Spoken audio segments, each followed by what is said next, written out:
Hello and welcome to Final Word. On this occasion I'm talking with Matt Foley of HP. Matt, we're in a very warm studio.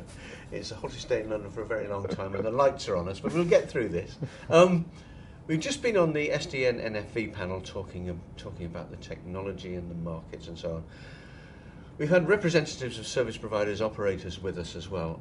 Operators, despite some of the criticism they get for being lumbering old beasts, some of them, they have a huge amount of experience, they have a huge amount of potential still. Mm-hmm. What do you make of that? How can they be permitted, encouraged to play to their strengths?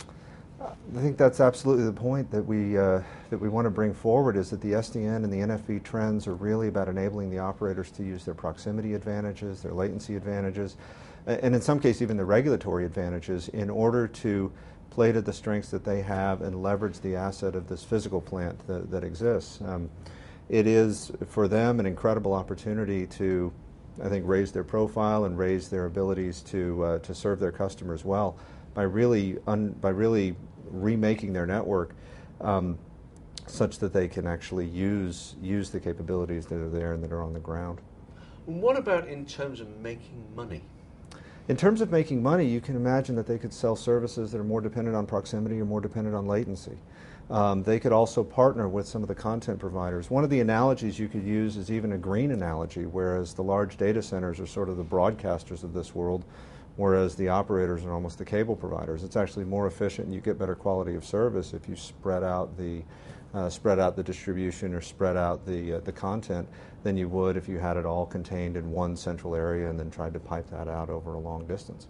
And what about, there's lots been said about CapEx and OpEx savings. Mm-hmm. What will the net result of that be? That money that is being saved presumably will be invested somewhere else.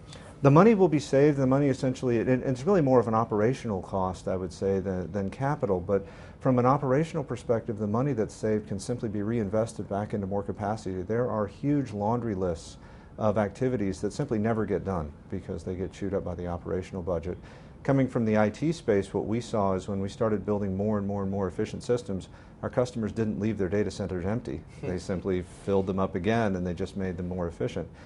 I think there's a significant need for new services, there's a significant need for new capacity, there's significant customer demand for new bandwidth, that all of the operational savings will essentially be reinvested into providing better services and more revenue producing opportunities for the operators as well as the industry at large.